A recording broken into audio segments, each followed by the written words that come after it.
정의당 대변인 한창기입니다. 갑작스럽게 저희 심상정 대표의 긴급 현안 브리핑이 있어서 좀 늦어지게 됐죠. 죄송하게 생각합니다. 그만큼 지금 선거구 획정 관련해서 그리고 정치개혁 입법 관련해서 내용이 굉장히 중요한 내용입니다. 단순하게 의원 정수의 문제도 아니고 여야의 기득권의 문제를 벗어나서 지금이야말로 잘못된 왜곡된 우리나라의 정치를 개혁하기 위한 가장 기반이 되는 제도를 가장 합리적인 내용으로 바꿔야 되는 시기입니다. 여기 계신 기자 여러분들도 마찬가지고 국민들도 내용을 알면 알수록 왜 이것이 중요한 건지 잘 아실 겁니다. 그렇지 않다면 지금처럼 국민들이 정치를 혐오하고 무관심 갖고 자기들끼리 특권을 가지고 움직이는 이 정치의 폐해는 잘 바뀌지 않습니다. 그렇기 때문에 정파나 당의 이익을 떠나서 이것은 가장 기본적인 가장 중요한 현안으로 다뤄져야 된다고 생각합니다. 지금 바로 이어질 기자회견 동안 우리 사회의 가장 사회적 약자인 우리 장애를 대표하시는 분들이 이 문제를 제기하기 위해서 기자회견을 긴급하게 자청했습니다. 여기 오신 분들의 그 마음 하나하나가 국민들한테 제대로 전달되고 다양한 의견들이 국회에 반영돼서 국회야말로 제대로 민심을 반영하는 장이 될 수 있도록 이 내용들을 제대로 전달해 주시길 간곡히 부탁드립니다. 오늘 참여해 주신 분들 간단하게 소개를 시켜드리도록 하겠습니다. 오늘 기자회견 내용은 비례대표제 확대 촉구를 위한 장애인단체 합동 기자회견입니다. 이 취지에 대해서는 이정훈 한국장애인차별철폐연대 정책국장님이 취지반을 해주실 거고요. 또 강석훈 장애인 자립생활센터 운영위원이신 차한선님께서도 취지 발언을 하나 해주시겠습니다. 그리고 기자회견문 낭독은 이영석 정의당 장애인위원회 위원장님께서 해주시도록 하겠습니다. 경청해 주시고 귀에 기울여 주시기 바랍니다. 그러면은 먼저 첫 번째 발언으로 이정훈 정책국장님의 말씀이 있도록 하겠습니다. 네, 국회 현실이 이런 것 같습니다. 장애인이 와서 발언을 하려고 하면 뭐 이런 시설이 제대로 안 돼 있어요. 이거 참 서글픈 일입니다. 어쨌든 말씀드리겠습니다. 몇 년 전에 박중훈 씨와 안성기 씨가 주연했던 라디오 스타라는 영화가 있었습니다. 그 영화에서 몰락한 인기 가수가 영월로 내려가서 DJ를 하는데 그때 사실은 굉장히 소심한 목소리였죠. 거기에 사는 많은 사람들을 자기 스튜디오로 초청을 해서 그냥 정말 생라이브로, 생방송으로 그들의 이야기를 전합니다. 근데 뭐 그 방송이 망할 줄 알았는데 오히려 그 방송은 어마어마하게 전국 방송을 탈 만큼 크게 인기를 끌었죠. 그걸 보면서 전 그런 생각이 듭니다. 민주주의란 이런 거구나. 다양한 사람들의 다양한 목소리가 들려줄 수 있는 것이 민주주의구나. 이런 생각을 했었습니다.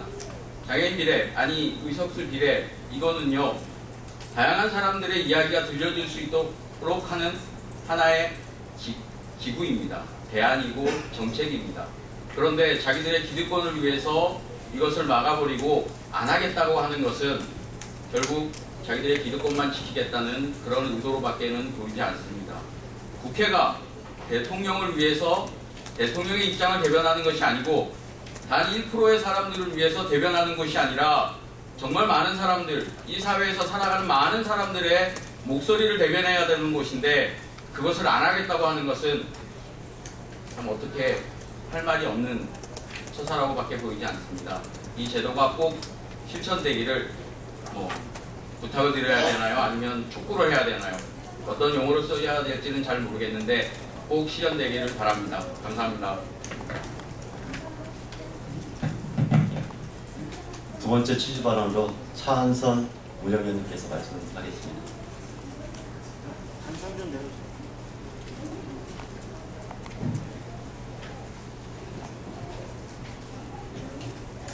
반갑습니다.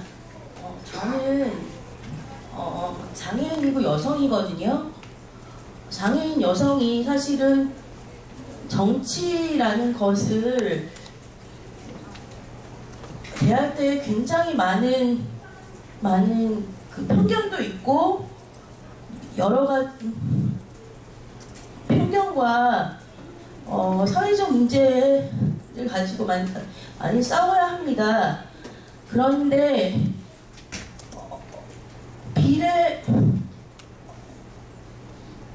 저는 그래도 우리나라의 비례대표라고 하는 그 제도가 있어서 그래도 여성이고 장애를 가진 많은 사람들이 노력을 할 수 있었다고 생각을 하거든요. 그런데 지금 그것 자체가 무너질 위치에 가 있다고 저는 생각이 들었습니다. 그래서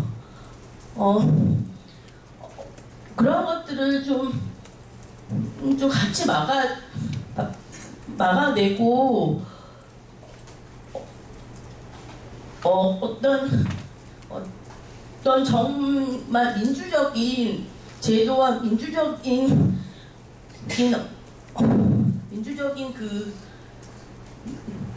그 제도와 민주적인 절차 아래에서 사회적 약자들이 정말 사회적 약자들이 이 어떤 것들을 위한 자기의 목소리를 낼 수 있는 그러한 자리를 뺏지 않아줬으면 좋겠습니다. 이상입니다. 마지막으로 기자회견문 낭독은 이영석 정의당 장애인위원장님께서 하시겠습니다.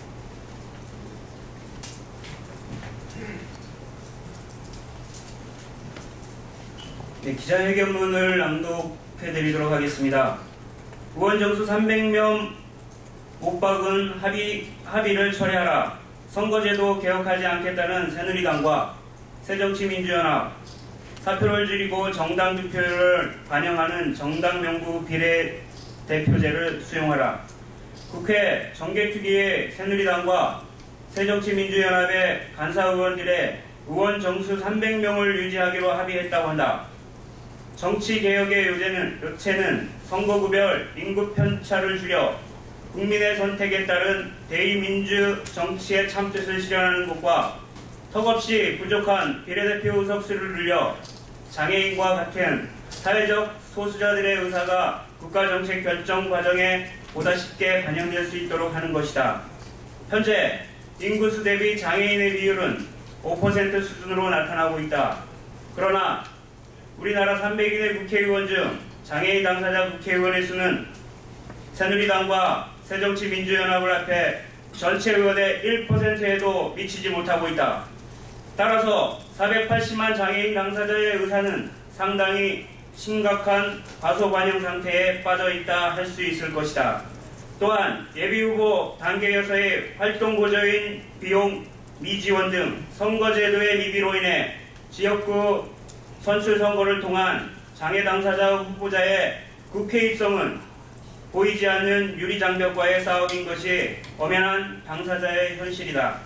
이러한 상황에도 불구하고 96% 이상을 나누어 갖고 있는 거대 양당의 비례대표 확대 방안은 없이 의원 정수만 300명으로 고정하겠다는 발상은 장애인을 비롯한 소수자의 욕구가 국회 구성에 제대로 반영되게 하는 선거제도 개혁을 거부하는 것이므로 우리는 이들 거대 양당의 형태를 개탄하지 않을 수 없다. 현행 선거제도는 정당 지지율에 반영된 국민의 민의를 제대로 반영하지 못하는 치명적인 결점을 갖고 있는 제도이다. 그러므로 이에 대한 대안으로 지역구 의석에 비해 턱없이 부족한 비례대표 의석을 대폭 확대하고 정당 득표율을 기준으로 정당별 의석을 우선 배분하는 이른바 독일식의 연동형 정당 명부 비례대표제를 도입해야 한다. 우리는 지난 2010년 지방선거에서부터 연대체를 구성하여 총선과 지방선거 등의 전국 단위선거에 대응하면서 각 정당의 정당별 당선 가능권 내 비례대표 당선자 후보 공천을 제안한 바 있다. 그러나 거대 양당 중심의 선거제도에 의해 많은 당사자 후보들이 정책 결정 과정에 참여하지 못하는 결과가 발생하였다. 이러한 상황 속에서도 새누리당은 현재 의석수를 유지한 상태에서 지역구 의석을 확대하고 그에 따라 비례대표 의석을 축소할 것을 주장하고 있다. 이는 각 직능, 계층별 대표자들의 민의의 전당인 국회에서 자신들의 욕구를 반영시킬 기회를 축소시켜 국회 존재의의를 말살하는 계약의 다름 아니다. 다시 한번 강조하지만 정치개혁의 요체는 선거제도 개혁을 통해 사표를 줄이고 정당이 정당 득표율만큼의 의석을 갖는 선거제도 개편이다. 만약 거대한 양당이 의원 정수 300명을 유지하고자 한다면 지역구 의석을 대폭 줄이고 비례 의석수를 늘려서 비례성과 직능 대표성을 높임으로써 분야별 정책 수립의 내실화를 추구하는 진정한 정치 개혁에 먼저 나서야 할 것이다.